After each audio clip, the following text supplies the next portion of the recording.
지난 주일날부터 우리 사사 기도원에 대해서 살펴보고 있습니다. 기도원의 부르심에 대해서 지난주에 나눴습니다. 미디안의 압제 때문에 이스라엘 백성들이 집에 살지 못하고 웅덩이와 굴과 산성을 쌓아서 산에다 쌓고 그런 과정 가운데 속에서 하나님께서 사사 기도원을 부르셨습니다. 그런데 이 기도원은 겁쟁이입니다. 밀을 타작하는데 넓은 데서 타작하지 않고 포도즙 틀에서 좁은 곳에서 타작하는 그런 겁쟁이 사사였습니다. 근데 하나님께서 그를 부르실 때 큰 용사여라고 불렀습니다. 그에게 어떤 능력이 있어서 그런 것이 아니라 지난주도 말씀드렸듯이 여호와께서 함께 하시기 때문에 큰 용사가 될 수 있는 것입니다. 그리고 그가 가장 먼저 한 일은 뭐냐면 우상의 제단을 헐어버렸습니다. 그리고 하나님의 제단을 회복하는 일을 하였던 것이죠. 그런데 그 일을 하자마자 미디안과 아말렉과 동방 사람들이 6장 33절에 보면 이스라엘 평지에 모여서 전쟁이 터지게 됩니다. 미디안 군대를 보면서 기드온이 나팔을 불어서 이스라엘 백성들을 부르는데 제일 먼저 온 사람은 엘리에셀, 아비에셀 사람들, 자기의 친족들이 제일 먼저 왔습니다. 우상을 허물었을 때 기드온을 죽이자 했던 사람들이 그의 친족들이었단 말이죠. 그런데 그런 사람들이 변해서 전쟁에 제일 먼저 찾아오는 것을 볼 수가 있어요. 그리고 자기 지파였던 므낫세 지파, 그리고 아셀, 스불론, 납달리 같은 헌신자들이 전쟁을 준비하게 됩니다. 몇 명 정도 모였을까요? 7장 3절에 보면 3만 2천 명 정도가 모이게 되었습니다. 거기에 비해서 적의 숫자는 몇 명일까요? 7장 12절에 보면 미디안의 병사들이 메뚜기처럼 많고 낙타들이 바다의 모래처럼 많다고 했습니다. 8장에 가면 구체적인 숫자가 나오는데 13만 5천 명이라고 합니다. 이스라엘 백성들은 3만 2천 명, 미디안 병사들은 13만 5천 명. 비율을 따지면 한 4대 1 정도의 비율입니다. 그러니까 얼마나 무섭겠어요. 기드온이 그래서 하나님께 우리가 알고 있는 양털 표징을 구하게 됩니다. 여러분 신앙생활 하다가 양털 표징을 구해본 적이 있습니까? 하나 예를 들어볼게요. 우리 보통 하나님이 이 일을 기뻐하신다면 하면서 우리는 보통 기간을 정합니다. 말도 안 되는 기간을 정해서 하나님께서 이 기간 동안 기적을 베풀어 주세요. 그러면 하나님이 함께 하시는 것을 제가 믿겠습니다. 이런 어떤 기간을 정할 때도 있고요. 또 어쩔 때는 하나님 제가 어디 갈 때 거기 있을 것 같지 않은 사람, 어떤 사람을 만나면 하나님께서 그것이 나와 함께 하신다는 표징으로 알겠습니다. 보통 이렇게 기간과 사람을 가지고 양털 표징을 구할 때가 있습니다. 저도요. 결혼하기 2주 남았는데 집에 아무 돈이 없어서 아무것도 한 적이 없어요. 근데 그래도 2주일 남겨놨으니까 결혼 사진과 비디오를 찍어야 되는데 그래 하나님 저한테 오늘 저도 양털 표징이죠. 말도 안 되는 표정.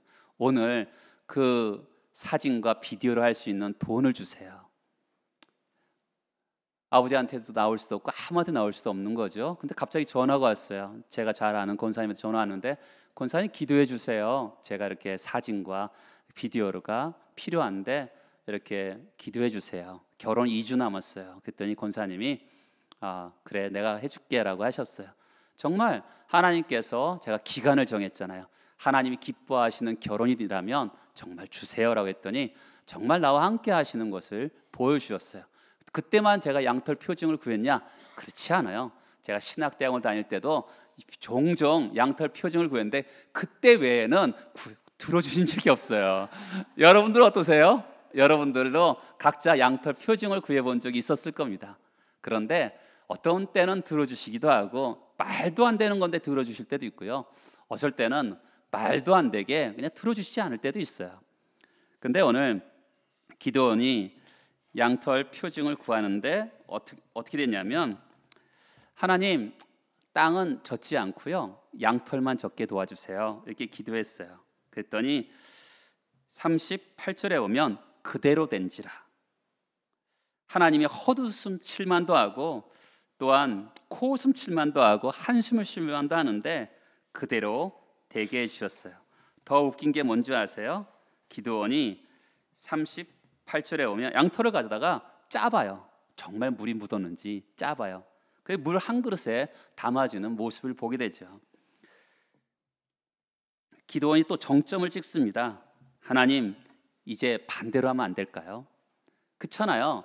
밤에 어떤 사람이 양털에만 물을 확 부어놓고 도망갈 수도 있지 않겠습니까? 우리 의심이 많은 사람은 얼마든지 그렇게 상상을 할 수 있잖아요. 그러니까 하나님, 양털에는 이슬이 젖지 않고 땅만 젖었으면 참 좋겠습니다. 그런데 자기도 이것이 하나님이 화내실 만한 걸 알고 있어요.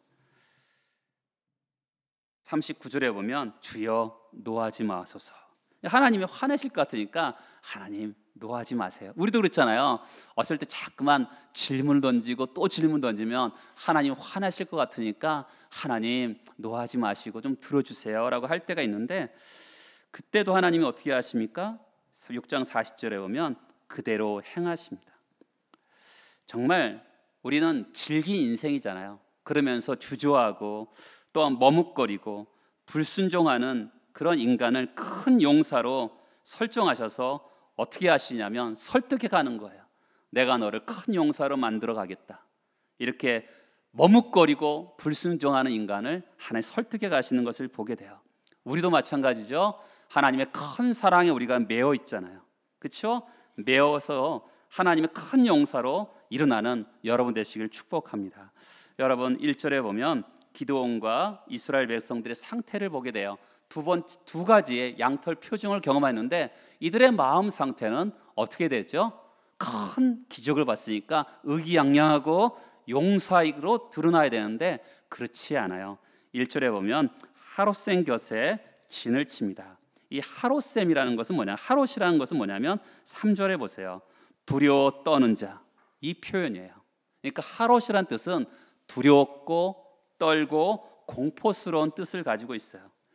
원래부터 아마 그런 이름을 가지고 있는 것이 아니라 기드온과 이스라엘 백성들의 마음의 상태를 나타내는 그런 표현이라고 볼 수가 있는 것이요. 여러분 두 가지의 표징, 양털 표징을 봤는데 이들의 마음이 바뀌었습니까? 안 바뀌었습니까? 바뀌지 않았습니다. 우리도 그럴 때가 있잖아요. 예수 믿는 것도 참 좋지만 기적을 체험하면 눈으로 보면 더 잘 믿을 것 같잖아요. 그래서 우리는 하나님 어떤 체험을 주세요라고 기도할 때도 참 많습니다. 그러나 성경이 보여주는 영광은요, 보고서 믿는 것이 아니라 말씀을 의지하고 믿을 때 그것이 영광이라고 얘기합니다. 로마서 4장에 보면 아브라함이 자기 몸이 죽은 것을 알고, 그리고 사라의 태가 죽은 것 같음을 알고도 믿음이 약하여지지 않고 믿음에 견고해져서 하나님께 영광을 돌렸다, 이렇게 기록하고 있습니다. 하나님 말씀하셨어요. 아들을 줄 거라고 말씀하셨기 때문에 그것을 의심치 않고 믿음에 견고해지고 말씀을 붙들고 했더니 하나님이 영광을 받으셨다라고 얘기하고 있어요. 우리는 종종 우리가 어떤 일을 해야지만이 하나님이 영광을 받으신다고 생각합니다. 성경은 뭐라 그래요? 하나님이 주신 말씀, 각자에게 주신 약속의 말씀을 붙들고 그것을 붙들고 믿음에 견고해져서 나아갈 때 하나님이 영광을 받으신다고 성경은 말씀하고 있습니다. 믿음이 부족하고 약속의 말씀을 붙드는 것이 너무나 부족해서 우리가 정말 믿을 만한 증거가 있으면 참 좋겠다라고 생각이 들잖아요. 납득이 되면, 동의가 되면 믿을 것 같잖아요. 근데 동의가 돼도 믿지 않는 경우가 있어요. 지금 보세요. 지금 표징이 2개나 있었잖아요. 기적 같은 일, 양털만 물이 있고 또 양털만 물이 없는 그런 큰 기적을 경험했는데도 논리적으로 따지면 믿어야 되잖아요. 그렇죠? 당연히 논리적으로 동의가 되고, 야, 이렇게 기적이 있을 수도 없는 일이 발생했는데 정말 하나님이 역사는 하시겠구나, 이렇게 믿어야 되는데 그렇지 않고 이들은 하롯, 두렵고 떨리는 것을 볼 수가 있어요. 고린도후서 5장에 보면 우리가 믿음으로 행하고 보는 것으로 행하지 아니한다라고 말씀하고 있습니다. 보세요. 6장 36절을 보세요. 이미 말씀하신 것 같이 내 손으로 이스라엘을 구원하시려거든. 37절을 보세요. 네 주를 보면 이미 말씀하신 것 같이, 하나님이 말씀하셨거든요. 네 손으로 이스라엘 백성들을 구원할 것이라고 말씀하셨는데 그는 그 말씀을 신뢰하기보다는 계속적으로 어떻게 돼요? 의심이 들면서 표징을 구하고 있는 것이죠. 우리에게 필요한 것은 사실은 기적이 아니라 믿음입니다. 하나님, 나의 믿음 없음을 도와주세요 라고 기도해야 되는 것이죠. 특별한 기적을 경험해야지만이, 했다 하더라도 지금 기도원이 특별한 기적을 경험했잖아요. 그런데 그가 두려워하고 있어요. 여러분, 우리 인생을 돌아보세요. 종종 우리도 이럴 때가 있잖아요. 하나님이 어떤 말씀하셨는데 의심이 들어요. 하나님, 기적을 베풀어 주세요 라고 기적이 일어났는데도 또 다른 기적을 요구하는 우리의 모습을 보잖아요. 하나님의 말씀이 이미 말씀하셨거든요. 그 말씀을 신뢰하고 보고 믿는 것이 아니라 보지 않고 믿음을 통해서 말씀하신 그 약속의 말씀을 붙들고 믿음에 견고해져서 그럴 때 하나님께 영광을 돌리는 우리 모두가 되기를 소망합니다. 하롯샘에 모여있는 이스라엘 백성들은 두려움과 공포가 가득해요. 기적을 보았는데도 그들은 정말 두려워하고 있는 것을 보게 돼요. 근데 하나님께서 이 두려워하고 있는 백성들을 향해서 말씀하시는데 더 충격적이죠. 7장 2절에 보면 뭐라 그러시냐면, 맨 뒤에 보면 첫 번째 보면 너희를 따르는 백성이 너무 많은즉 그들의 손에서 미디안을 넘겨주지 아니한다. 그리고 스스로 자랑하기를 내 손이 나를 구원하였다 할까 함이라, 이렇게 말씀하고 있는 것이죠. 그렇잖아요. 지금 생각해 보세요. 지금 이스라엘 백성들이 왜 두려워요? 왜 두렵습니까? 미디안 병사가 13만 5천 명이거든요. 너무 많아요. 자기들은 얼마예요? 3만 2천 명. 수에서 눌리는 거예요. 그러니까 두려웠거든요. 너무나 두려운 거죠. 그럴 때 하나님은 어떤 방법을 하세요? 우리는 어떤 방법을 취할까요? 3만 2천 명이니까 안 되겠다. 다른 지파들 다 불러 모아서 적어도 1대1, 아니면 이 사람들은 무기가 더 많고 더 강하니까 2대1 정도 해야 되겠다. 사람의 숫자를 더 늘리려고 하는 것이 우리의 방법일 것입니다. 그렇죠? 그러니까 돈이 없으면 돈을 더 많이 하든지. 근데 하나님의 방법은 어떠냐면 하나님은 줄이세요. 신기하죠? 우리랑 너무 다른 것 같아요. 근데 어떻게 줄이시냐면 두 가지 방법으로 줄이는데 7장 3절에 보면 두려워 떠는 자를 가게 하세요. 3만 2천 명 중에서 2만 2천 명이 떠납니다. 분위기가 어떨 것 같아요? 여러분, 10명이 놀다가, 아이들이 10명이 놀다가 7명이 엄마가 불러서 갔어요. 그럼 분위기가 어떻게 될까요? 요즘 아이들 말하면 폭망이에요. 폭삭 망한 거예요. 분위기가 폭삭 가라앉은 겁니다. 사실은 간 사람은 문제가 안 돼요. 그렇죠? 2만 2천 명 간 사람이 무슨 문제가 되겠어요? 남아있는 10,000명이 사기가 떨어진 거죠. 그렇지 않아도 3만 2천 명 갖고 13만 5천 명을 감당하기가 어려운데 이제 10,000명이 남았으니까 분위기는 이게 전쟁이 안 되는 거예요. 전쟁에서 가장 중요한 게 뭐예요? 사기 아니겠어요? 사기가 폭삭 가라앉은 거죠. 근데 두 번째로 또 하나님이 어떻게 하시냐면 물가로 가라 하시네요. 물을 먹이는데 9,700명은 무릎을 꿇고 머리를 바꿔서 벌컥벌컥 마시는 거예요. 근데 어떤 사람들은 300명의 사람들은 물을 손에다가 대서 이렇게 핥아서 먹는 거죠. 근데 하나님께서 300명을 선택해서 미디안에서 구해 주겠다고 말씀하세요. 다시 한번 말씀드리지만 이스라엘 백성들이 두려워 떨고 있는 이유가 뭐예요? 수가 많아서 그렇거든요. 그러면 어떻게 해야 되겠어요? 우리가 더 많아져야 되는데 점점 하나님의 방법은 줄이시는 거죠. 두려움이 더 많아지지 않겠어요? 3만 2천 명도 두려운데 더 많아져요. 인간의 걱정은 뭐예요? 우리가 수가 적다. 그렇잖아요. 수가 적다는 게 인간의 걱정이에요. 근데 하나님의 걱정은 뭐예요? 하나님의 걱정은 7장 2절 뒤에요. 이스라엘의 나를 거슬러 스스로 자랑하기를 내 손이 나를 구원하였다 할까 함이라. 이게 하나님의 걱정이에요. 인간의 걱정은 수가 너무 부족해요. 근데 하나님의 걱정은 이들이 수가 지금 32,000명도 충분하다. 너무 많다. 이들을 줄여야 되겠다. 그래서 자기 스스로 나를 구원했다라고 하지 못하게, 하나님이 하셨구나 이렇게 말하게 하겠다라는 거예요. 그러니까 인간의 걱정과 하나님의 걱정은 너무나 다른 것 같아요. 하나님의 목적이 뭐예요? 하나님의 목적은 바로 이스라엘 백성들이 자기 스스로 구원했다라는 소리를 하지 않게, 오로지 하나님이 하셨다라고 고백하게 이렇게 하고자 숫자를 줄인 것이죠. 근데 옛날 학자들은 종종 이렇게 얘기했어요. 어떻게 지금 전쟁 중인데 사람들이 무릎을 꿇고 얼굴을 쳐박고 물을 먹을 수 있냐? 이 사람들은 전쟁하기 틀린 사람이다. 300명의 사람은 손에다가 물을 대고 먹으니까 얼마나 경계심이 있고 준비된 사람이냐, 이렇게 생각하겠던 것이죠. 또 어떤 학자들은 그 당시에 무릎을 꿇었다라는 것은 하나님께만 무릎을 꿇어야 되는데 아마 이 사람들은 바알에게 무릎을 꿇은 사람이었을 것이다. 그렇기 때문에 이 사람들을 제하고 하나님만을 섬기고자 하는 300명을 선택했다. 이렇게 해석하는 학자들도 있어요.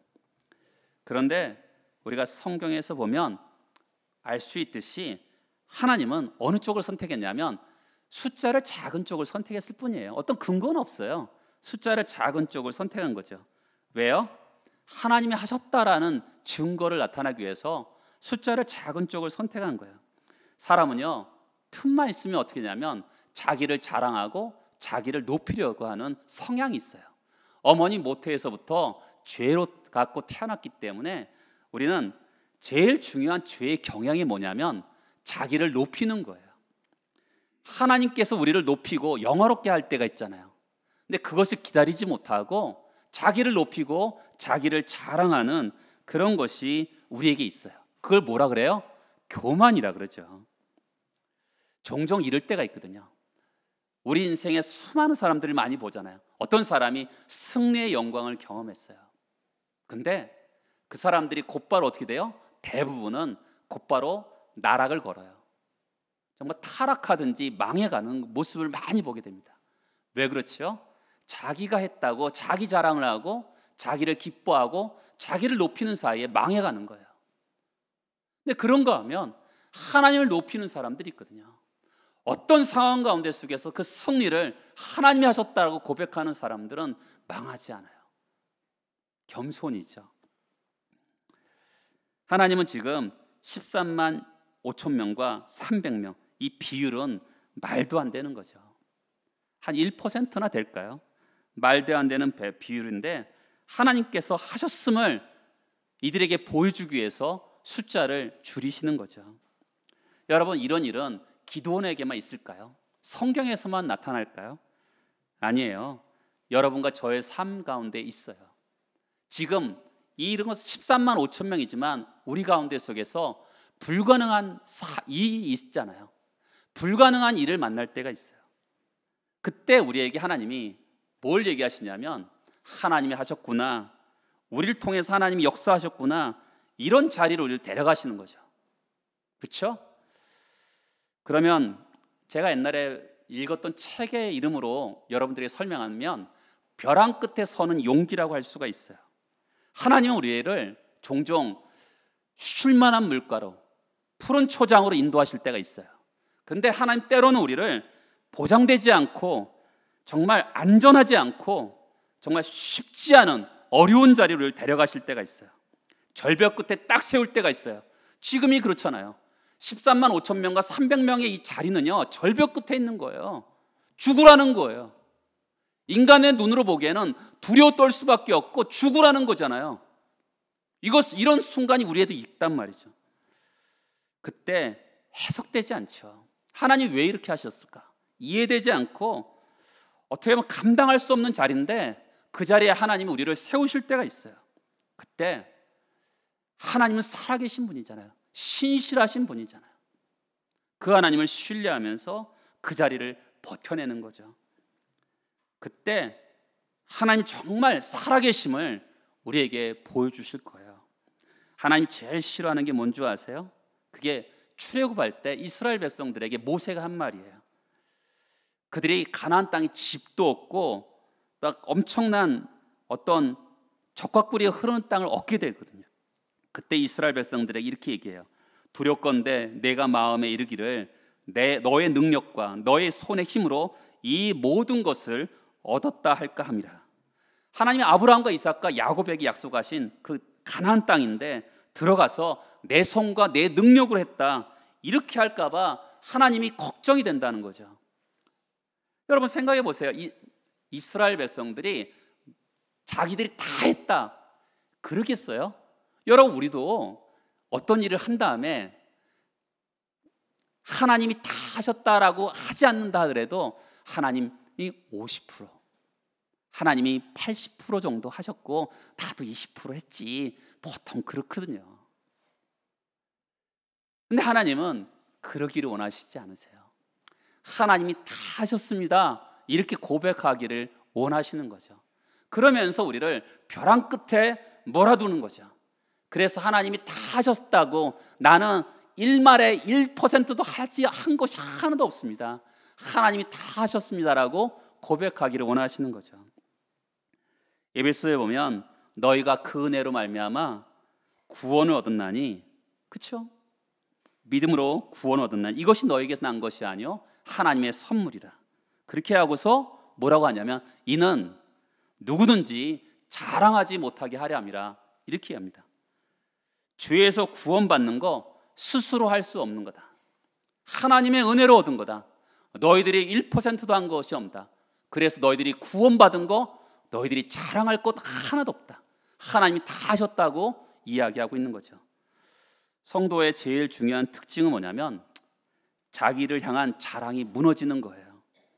자기를 자랑하거나 자기를 높이거나 자기를 드러내지 않는 겁니다. 왜냐하면 모든 것이 하나님의 은혜이기 때문에 그래요. 13만 5천 명과 300명 거기에 우리가 들어갈 틈새가 어디 있어요? 말도 안 되는 거죠. 나라는 존재는 거기에 조금이라도 섞여 들어갈 일이 하나도 없어요. 하나님이 하셨다라고 고백할 수밖에 없는 거죠. 성도의 가장 중요한 특징이 뭐라고요?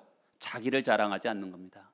자기를 높이거나 자기를 드러내지 않는 거죠. 고린도서에 보면 훌륭한 사람들이 있는데도 연약한 자를 부르시고 신분이 낮은 자를 부르시고 배우지 못한 사람을 부르시고 천한 자를 부르신 이유가 뭐예요? 강한 자를 부끄럽게 하셔서 뭘 기대하십니까? 이는 아무 육체도 하나님 앞에서 자랑하지 못하게 하려 하십니다. 그렇죠? 우리 모든 사람들이 정말 연약한 사람이라는 거예요. 부족한 사람이라는 거예요. 그래서 어떻게 해요? 누구도 하나님 앞에서 자기의 어떤 것을 가지고 자랑하지 못하게 하기 위해서 우리를 부르셨다는 거죠. 성도는 자기를 높이려고 하지 않습니다. 왜요? 주님의 선물이기 때문에 그래요. 불가능한 싸움이잖아요. 13만 5천 명과 300명 거기서 사람을 자기를 높인다는 것은 얼마나 부질없는 행동이에요. 성도는 자랑하지 않습니다. 그런 사람 어떻게 되겠어요? 따뜻하겠죠. 자아가 확 무너진 사람이기 때문에 많은 사람들이 그 사람과 시간을 같이 하고 싶겠죠. 왜요? 그 사람은 자아가 무너졌으니까 사람들 이야기를 들어보세요. 다 자기 자랑만 합니다. 그렇죠? 이야기 들어보면 다 자기 자랑하잖아. 그러면 그런 자리에 여러분들 있고 싶겠어요? 그렇게 대화하는 자리 있고 싶지 않아요. 나도 자랑하고 싶은데 내 자랑은 듣지 않고 자기 자랑만 하잖아요. 누가 있고 싶겠어요? 그런데 자아가 확 무너져 있는 사람한테 가면 그 사람이 얼마나 따뜻하겠어요. 주님께서 숫자를 확 줄이시는 이유가 뭐예요? 이김과 승리가 주님으로부터 왔구나라는 것을 선명하게 보여주기 위해서 그런 것이죠. 조금이라도 자기를 자랑하지 않고 하나님 한 분만을 영화롭게 하기 위해서 숫자를 줄였어요. 그리고 또한 우리도 불가능해 보이는 자리를 하나님만 믿고 나가기 위해서, 그런 자리에 세우기 위해서, 믿음의 자리에 세우기 위해서 숫자를 확 줄이는 경우가 있다라는 거죠. 근데 하나님께서 어떻게 하시냐면 또 7장 9절에 보면 같이 한번 읽어볼까요? 그 밤에 여호와께서 기드온에게 이르시되 일어나 진영으로 내려가라. 내가 그것을 내 손에 넘겨 주었느니라. 여러분, 지금 그래도 두려운 거예요. 두려운데 하나님 약속의 말씀하세요. 뭐라고 하십니까? 내 손에 넘겨 줄 것이라 그래요. 넘겨 주었느니라 그래요. 아직 전쟁도 하지 않았어요. 과거 완료형을 쓰는 거죠. 원래 하나님의 구원과 언약의 말씀을 항상 이미 이루어진 것처럼 과거 완료형을 쓰거든요. 그런데 약속의 말씀만 주시냐? 그렇지 않아요. 그래도 두려운 거예요. 여러분, 우리가 인생을 살다가 하나님 약속의 말씀을 주시지만 그래도 두렵잖아요. 그래서 한번 가보라고 하세요. 미디안 진영에 가보라. 그래서 뭐라 하냐면 바로 13절과 14절을 같이 한번 읽어보겠습니다. 기드온이 그곳에 이른즉 이르기를 보라, 내가 한 꿈을 꾸었는데 꿈에 보리떡 한 덩어리가 미디안 진영으로 굴러 들어와 한 장막에 이르러 그것을 쳐서 무너뜨려 위쪽으로 엎으니 그 장막이 쓰러지더라. 그의 친구가 대답하여 이르되 이는 다른 것이 아니라 이스라엘 사람 요아스의 아들 기드온의 칼이라. 하나님이 미디안과 그 모든 진영을 그의 손에 넘겨 주셨느니라. 여러분, 두려워 떨고 있는 기드온에게 미디안 병사들을 통해서 말을 듣게 해요. 보리떡 하나, 이 기드온의 칼이라 그러잖아요. 그것이 미디안 진영을 장막을 뒤집어 놓는다는 것이죠. 그때 기드온이 어떻게 했냐면 15절에 보면 이렇게 얘기해요. 그 꿈과 해몽하는 말을 듣고 어떻게 해요? 경배했다라 그래요. 여러분, 기드온이 변화의 과정이 있어요. 겁쟁이였죠. 그렇죠? 그가 포도주 틀에서 밀을 타작하는 겁쟁이였어요. 그런데 그가 갈등하는 단계를 거칩니다. 겁쟁이 단계에서 갈등해요. 표징을 구하잖아요. 양고기에다가 국물을 붓고서 표징을 구하는데 불을 태워주시잖아요.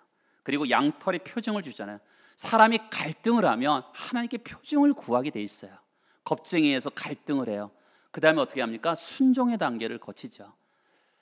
32,000명이 모였는데 거기서 22,000명을 돌려보내고 또 9,700명을 돌려보내면서 300명만 남는 정말 그런 순종의 단계를 거쳐요.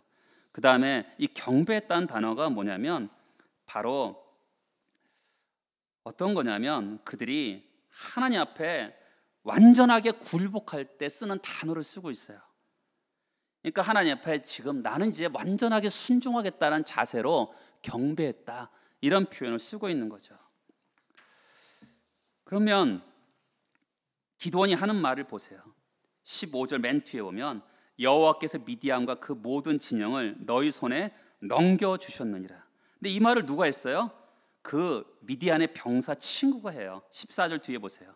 하나님 미디안과 그 모든 진영을 그의 손에 넘겨주셨느니라. 똑같이 말을 해요. 그러면 어떤 학자들은 이렇게 말을 할 수 있어요. 기드온을 비난할 수 있죠. 하나님이 그렇게 여러 번 말씀하셨는데 그때는 듣지 않고 상대 진영의 군사말을 듣다니, 그리고 힘을 내다니 이게 무슨 믿음이냐, 이렇게 비난하는 사람도 있어요. 그러나 여러분, 전체의 흐름을 보면 기드온을 하나님이 그렇게 대하시는 것 같지는 않아요. 기드온을 어떻게 대하세요?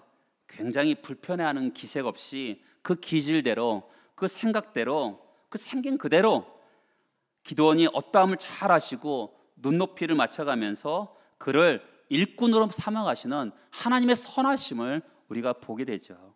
전쟁이 어떻게 펼쳐집니까? 19절에서 보면 기드온이 그와 함께 한 100명이 이경초에, 저를 한번 보시겠어요? 이스라엘은 그 당시 12시간, 그러니까 우리가 낮밤이라 하잖아요. 낮밤, 낮을 12시간을 잡고 밤을 12시간으로 잡아요. 그것을 상경으로 나눈 거예요. 그러니까 6시부터 10시까지를 1경으로 잡고요. 4시간씩 하는 거죠. 2경은 10시부터 2시까지. 그리고 상경은 2시에서 6시까지. 이렇게 잡는 거예요. 근데 가장 졸린 시간이 언제예요? 2경의 시간이죠. 가장 깊은 밤이잖아요. 그 시간에 지금 공격해 들어가려고 하는 거예요. 근데 어떻게 들어가냐면 16절에 보면 300명을 세대로 나누어요. 그리고 손에 나팔과 빈 항아리 들고 횃불을 들었어요. 자, 그 당시에 전략이에요. 여호수아서를 보면 여호수아도 군사를 세대로 나눠요. 그리고 그 당시에 옛날에도 군사 전략서를 보면 이 세대로 나누는 군사 전략이 있어요. 그렇게 세대로 나눠요. 그런데 이 전쟁 무기가 가관이죠. 빈 항아리, 횃불, 그다음에 나팔. 여러분 지금 13만 5천 명을 상대로 300명의 기습 작전을 펼치는데 어떤 작전을 펼쳐야 돼요? 몰래 가서 한 명 한 명씩 죽여도 어마어마하게 숫자가 많잖아요. 1%밖에 안 되는 인구가 99%를 죽여야 되는데 얼마나 바쁘겠어요. 근데 그런 것이 아니라 어떤 방법을 쓰냐면 빈 항아리를 깨트리네요. 나팔을 부네요. 나 여기 있다, 나 잡아봐라고 그런 것 같아요. 그리고 횃불을 비치면서 나 여기 있다라고 하는 것 같아요. 황당무계한 작전을 펼치죠. 근데 하나님께서 어떻게 하세요? 근데 그들에게 그 19절에 그러니까 21절에 보면 그들이 뛰어요. 어떻게 뛰게 해서 갈팡질팡 뛰는 거죠. 그 다음에 부르짖습니다. 나 살려, 나 죽었습니다 라고 부르짖겠죠. 그 다음에 도망치는데 허겁지겁 도망치는 거죠. 그리고 어떤 일이 일어나냐면 22절에 보면 그들이 친구끼리 칼로 쳐서 죽이는 일이 희한한 일이 발생하는 거네요. 여러분 왜 이런 일이 발생했을까요?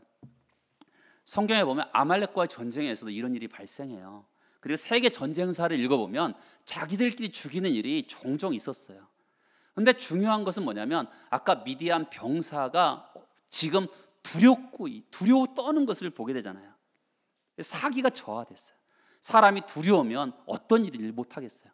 옆에 있는 친구들도 지금 세 개 나라가 겹쳐서 연합군이 형성돼서 왔잖아요. 서로 말도 또 안 통하지, 서로 얼굴도 모르지. 자기가 서로 죽이게 되는 거죠. 하나님이 근데 뭐라고 하시냐면 22절에 보면 여호와께서 그렇게 하셨다는 거죠. 하나님이 그렇게 하셨다는 거죠. 그러면 우리는 항상 질문을 던져야 되죠.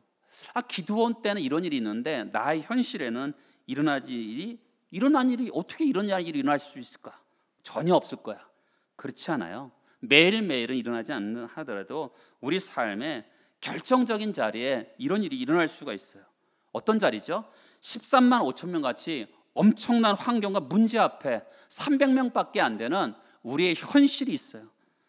정말 그런 일이 있을 수가 있거든요. 말도 안 되는 일. 13만 5천 명과 300명.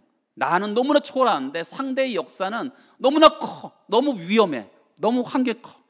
근데 그런 삶의 자리에서 하나님이 하셨구나라는 말을 하나님이 하게 하실 때가 분명히 있어요. 여러분, 우리를 하나님 낭떠러지까지 몰아가실 때가 있거든요.